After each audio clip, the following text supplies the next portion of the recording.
Blog video বানাবার এসে কথায় কথায় বানাই ছন্দ। এবারে মামাতো বোনেরা, বগুড়া জেলা সোলপুর কি একেবারে মন্দ। যেখানে ঘুরতে যায়, কোনো কিছু কিনতে গেলে টাকা পয়সা লাগে লগত। অনেকটা পথ পাড়ি দিয়ে বগুড়া জেলার সোলপুরেরা ঘুরবে যাচ্ছে, কিন্তু আজকে ভিন্ন জগৎ। হ্যালো গাইস, আসসালামু আলাইকুম। আশা করি সকলে ভালো আছেন। আপনাদের দয় হ্যাঁ ভালো আছে। আপনাদের সাথে আছে আমি রকিউল্লাহ। কথায় কথায় সবাইকে খাওয়াই করলাম। প্রতিদিনের মতো আজকে একটা নিউ ব্লগ উপহার দেবো, সেজন্য করে চলে যাচ্ছে আজকে আমরা ভিন্ন জগৎ। দূর দূরান্তর যায় আমার অভ্যাস নাই, তো যাই হোক আজকে লং জার্নি করে মন করছে না যার গাড়ির মধ্যে থেকে বাড়াই, মনে হচ্ছে যে এই জায়গাতে শুয়ে থাকি। জুয়ান তাজা ধরপরা সোলপুল আমরা যদি শুয়ে থাকি তাহলে কি হয়। তাই আমরা শাপলা চত্বর থেকে শুরু করে দিলাম সামনের দিকে যাওয়া। এদিক দিয়ে গুটি গিয়ে আছে না, সেগুলো ভালো করে দেখে মনটা ফ্রেশ করে নি। বিশেষ করে ভিন্ন জগতের এই শাপলা চত্বরটা কিন্তু একবারে মিডল পয়েন্টে। এই মিডল পয়েন্ট থেকে সামনে কিছু দূর আসলে একটা সরু সেতু দেখতে পারবেন। আর এই সরু সেতুটা কিন্তু মনে হচ্ছে যে একবারে গাছের গুলদে বানিয়ে রাখছে। এরকম জায়গা আগে কখনো যাওয়া হয়নি। আজকে প্রথম আসছে, আসে মনে করেন যে আমার মোটামুটি ভালো লাগে। তারপর পরে সরু সেতু থেকে নামার পরে সামনের দিকে ফোকাস করে দেখি যে এই জায়গায় বিশাল বড় একটা মাঠ, আর সামনে মোড়ে দাঁড়িয়ে আছে এক হনুমানটা করছিল যে হনুমানের এলাকার যাবো, কিন্তু কিভাবে যাবো, সামনে মোড়ে নদীর ধারে বস থেকে বাদাম খাতে কিন্তু অনেকটাই ভালো লাগবে, কিন্তু গার্লফ্রেন্ড নেই সাথে। তারপর পরে হনুমানের দিকে আবারও ফোকাস করে দেখি যে হনুমান হা করে আছে, তার মুখের ভিতর মাছি যাচ্ছে আসছে, কিন্তু সে কিছুই কবার পারিচ্ছে না। আমি তাই সামনের ক্যামেরা বাই করে মনে করলাম যে হনুমানের সাথে একটা যদি সেলফি তোলা যায় তাহলে খুব ভালো হয়, কিন্তু হনুমান এখানে কোনোভাবেই ক্যামেরা বন্দি করতে পারছিলাম না, তার কোন ক্যামেরার ভিতরে আসছে না। বিশেষ করে আমি যে জায়গাতে যাবো রোদ কিন্তু আমাকে ডিস্টার্ব করবি। রোদের ঝামেলা শেষ করে এদিকে আসে দেখি ম্যাজিক্যাল মিরর, এর ভিতরে নাকি জোড়া জোড়া ম্যাজিক খেলা দেখায়, সেজন্য করে নাম থুছে ম্যাজিক্যাল মিরর। তো যাই হোক আমি জাদু খেলা দেখলে ভয় পাই, সেজন্য করে আমি এর ভিতর ঢুকলো না। আমি আশেপাশে কি আছে সেগুলো না ক্যামেরা বন্দি করে নিলাম। আবার না কিছু দূর আসার পর দেখি যে এই জায়গাতে একটা গাছ বানিয়ে রাখছে, আর সেই গাছটা জীবন্ত মানুষের মতো, চোখ কান নাক মুখ সবই কিন্তু আছে এই গাছে। আপনারা হয়তো মনে করবেন যে চাপা মারিচ্ছে, কিন্তু দেখেন গাছের কিন্তু আসলে সব অঙ্গ প্রত্যঙ্গ লড়াচড়া করছে। আবার না কিছু দূর আসার পরই দিকে মানুষের ক্যাঙ্গারু হাতগুলো মনোযোগ করছে, মনে হয় আল্লাহ তাআলার কাছে কিছু চাচ্ছে। পার্কের ভিতরে এসে পার্কের দৃশ্যগুলো দেখলে কিন্তু মোটামুটি ভালোই লাগে। এখন আমরা চলে আসলাম আজব গুহার কাছে। আজব গুহার থেকে টিকিট লাগবে, টিকিটের মূল্য নাকি 30 টাকা করে। সেজন্য করে আমরা সিরিয়াল ধরে এই জায়গায় বসে আছি যে টিকিটটা কাটেলি ফাঁস করে ওই পার চলো। এই আজব গুহার যাবে ধরে দেখি যে যতগুলো দরজা, এই দরজা পার হতে হতে আমরা হাঁপসে গেলাম। আর এত বড় একটা ব্রিজ, এই ব্রিজটা পার হবো কতক্ষণে। তো যাই হোক ব্রিজের উপর দেখানে হাঁটি হাঁটি পাপা করে একা একাই রওনা দিলাম। আর এদিক ওইদিক অনেক খোঁজাখুঁজি করে দেখলাম যে ফাঁকা কেউ আছে নাকি, তাহলে জোড়া বান্ধলে মোটামুটি আকারের আমরা আজব ঘর ভিতরে চলে আসছে। আর আজব ঘর ভিতরে কিন্তু আজব কিছুই আমরা দেখতে পারবো। যেরকম দেখেন পাথর গুলোতে কত সুন্দর সুন্দর নাম লিখে রাখছে, আর রাস্তাও বানিয়ে রাখছে। এই জায়গার ভিউটাও কিন্তু জাস্ট ওয়াও। তারপর পরে আবার না কিছু দূর আসার পর দেখি যে এই জায়গাতে উট বানিয়ে রাখছে, বিশাল বড় বড় দুটো। এই উটের সাথে শয়তানি করার জন্য আমি সামনের ক্যামেরা বাই করলে কিন্তু উটের তলে ঢুকে গেলাম। আর উটের তলে যায় দেখেন এগুলো কি বার আছে। উপর দিকে তাকাছিলাম না, সেটাই ভালো আসলো, তাকেই তো খেলাম টাস কি। আমরা যেন সিঙ্গেল, কিন্তু উট কিন্তু সিঙ্গেল না, উট কিন্তু জোড়া বাঁধে এই জায়গায় বানিয়ে রাখছে। দেখেন এই জায়গাতে একটা ছেলে উট একটা মেয়ে উট দুটোই বানিয়ে রাখছে সুন্দর ভাবে। আবার না সামনে ওরা ফোকাস করে দেখি এই জায়গার দুটো জিরাফ। পার্কের ভিতরতে অ্যানিমেল ছাড়া অন্য কিছু থাকবে না, সেগুলোই কিন্তু সুন্দর ভাবে বানিয়ে রাখছে সিমেন্ট দিয়ে। তারপর পরে আমরা আবারও চলে আসছি সেই হনুমানের এলাকাত, যে এলাকাত মনে করেন ওই পার থেকে দেখছি। এখন আসছি এই পারত আসে মনে করেন খুব ভালো লাগে। দূর থেকে দেখার কাছ থেকে দেখে কিন্তু রাত দিন ডিফারেন্স। এখন দেখেন হনুমানটা কত সুন্দর লাগিচ্ছে। অন্যদিকে বাঘের পিঠে উঠে আছে এক বাচ্চা, আর সে বাচ্চা সেরকম উড়োধুরা কান্দন শুরু করে দিচ্ছে, বাঘ দেখে ভয় করিচ্ছে।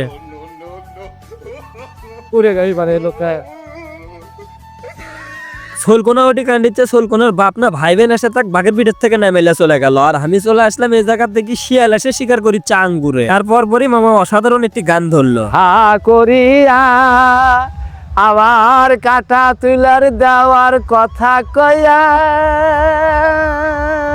নলি ধরছে কামরা রে ফান্দে পড়িয়া ও বগা কান্দে রে, ওরে ফান্দে পড়িয়া ও বগা কান্দে রে।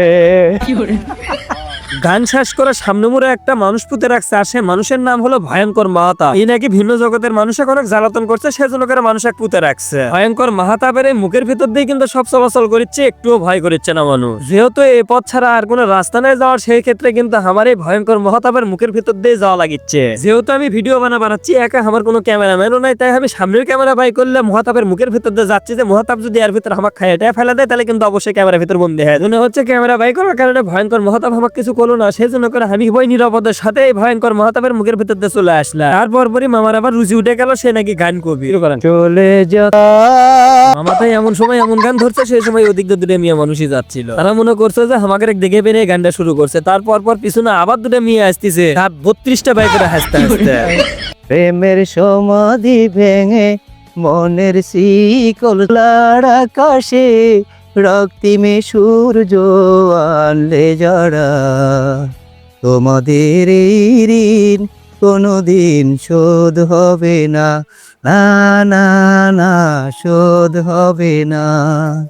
মৃত্যুর মুখোমুখি দাঁড়িয়ে 7 কোটি মার। ভিন্ন জগতের যাই প্রতিষ্ঠাতা তাকে দেখে মনে হচ্ছে যে একেবারে সেই লেভেলের দেশপ্রেমী, একেবারে 2-4 কিলোমিটার ধরে মনে করেন শহীদকে স্মরণ করার জন্য তাকে স্মৃতি লিখে রাখছে। তারপর পরে দেখতে পেলাম পাহাড়ি এলাকাতে একটা সুন্দরভাবে সিঁড়ি বানিয়ে রাখছে, আর সেই সিঁড়িতে সবাই হাঁটি হাঁটি পাপাগর উপর দিকে যাচ্ছে। আমি সামনে ক্যামেরা মাইক করে ইন্ট্রো নিলাম। এই সিঁড়িতে পাহাড়ে তোরপর ধরে আমার মনে পড়ে গেল এক তামিল ছবির কথা। তামিল ছবির ভিতরে কিন্তু নায়ক নায়িকা কুলেত করে এই সিঁড়ি বয়ে উঠে একবারে উপরে। আমারও এরকম অনুভূতি হলো, কিন্তু কিছু করার নাই, আমার অপেক্ষা যাচ্ছি বাড়ি। ভিন্ন জগতের পাহাড়ের উপরে উঠে আমার খুব ভালো লাগছিল, তার কারণে এরকম জায়গা কখনো ওটা হয়নি। তারপর পরে প্রাকৃতিক গাছ গাছড়ালে বাড়ালো সুন্দর একটা রাস্তা। পার্কের এই সুন্দর রাস্তা দেখে আমার 2014-15 সালের কথা মনে পড়ে গেল। এই সময়টাতে এত আনন্দ উল্লাস করছি, গার্লফ্রেন্ড নিয়ে পার্কে পুরকে ঘুরছি, খুব ভালো লাগছে। তাই আর কি মাঝে মাঝে যে কোনো জায়গায় ব্লগ ভিডিও বানাবার এই ধরনের জায়গা দেখলে কিন্তু আমি খুব মিস করি। ভিন্ন জায়গাতে এসে ঘোরাফেরা করতে কিন্তু অনেক টাকা পয়সা খরচ হয়ে গেছে, তার কারণ যদি একটা গার্লফ্রেন্ড লেসলাম তাহলে 2 প্যাকেট বাদাম কিনলে কিন্তু এই রাস্তাতে ঘোরাফেরা করলাম না, আর বাদাম খেলাম নি, টাকা পয়সাটা একটু বেঁচে গেল নি। ভিন্ন জগতের এরিয়াটা এত বড় আসলো যে আমরা সারাদিন ঘোরাফেরা করেও শেষ করবার পারবো না। তাই আমি হাসতে হাসতে দৌড় পরে খুব চেষ্টা করলাম যে দেখি তো আজকে এই ভিন্ন জগতের এরিয়াটা ঘোরা শেষ করা যায় নাকি। যেদিকে যাচ্ছে সেদিকে যাই, কিন্তু ভালো লাগছে। এই জায়গাটা আবার একটা খাড়া করে রাখছে। কোন মেন দেশে বিখ্যাত এরকম একটা টাওয়ার আছে, সে দেশের নাম জানা থাকলে অবশ্যই কমেন্ট করে যাবে। মোটামুটি আকারের বাইরের সেই দেশটাই কিন্তু আমাদের এটি ভিন্ন জগৎ এসে বসে রাখছে, খুব সুন্দর লাগছে দেখতে। তারপর পর যে জায়গাতে যাচ্ছি সেই জায়গা যাই কিন্তু আমাদের এই ভালুকের সাথে দেখা হচ্ছে। তার কারণ ভিন্ন জগতের মালিক এই জায়গা থাকে না, আর এই জায়গাটা দেখাশোনা করার জন্য কিন্তু একটা পারফেক্ট লোক দরকার। সেই জন্য করে হনুমানকে জায়গা বানিয়ে রাখছে, সবসময় দেখশন করছে এই ভিন্ন জগতে। আর আমি না আমার ফোনের জুম টেস্ট করার জন্য করে ভালুকে বারবার ফোকাস করছিলাম। তারপর পরে মনে পড়ে গেল যে আমাকে না কিছু কসমেটিক কেনার দরকার, সেজন্য করে আমরা কসমেটিকের দোকান খুঁজতেছি। আর সামনে মনে নজরে পড়ে গেল সায়েন্স পার্ক। এই পার্কের ভিতরে নাকি বিজ্ঞানীরা বিভিন্ন ধরনের গবেষণা শুরু করে দেয়। দেখতে দেখতে আমরা চলে আসলাম কসমেটিকের বাজারও। আর এই জায়গাতে এসে কি কি পাওয়া যায় সেগুলো তো নতুন করে কল লাগিচ্ছে না আপনি করো। বিশেষ করে আমরা একটা মাল কেনার জন্য ওই জায়গা গেছনু, কিন্তু সেই জায়গায় যায় কিন্তু মালটা পানু না। বিশেষ করে আমাদের বগুড়া জেলার থেকে উত্তরবঙ্গে যেসব ছেলে পেলে সফরে আসে তারা কিন্তু একটা জিনিস খোঁজার জন্য করে এই জায়গা চলে আসে। সেই মালটা কিন্তু ব্যবহার করে ডেঞ্জারাস ছেলে পেলে। বিশেষ করে বগুড়া জেলার সোলপুর নাম জানা থাকলে অবশ্যই কমেন্ট করে যাবা। দোকানদারকে জিজ্ঞেস করা মাত্র তারা কয় দেয় পুলিশ প্রশাসনের চাপ বেড়ে গেছে, সেজন্য করে ওগুলো মাল আনা যাচ্ছে না। তারপর পরে চলে আসলাম হাঁসের ওয়াটার সুইমিং পুলে। গার্লফ্রেন্ড নিয়ে এসে যারা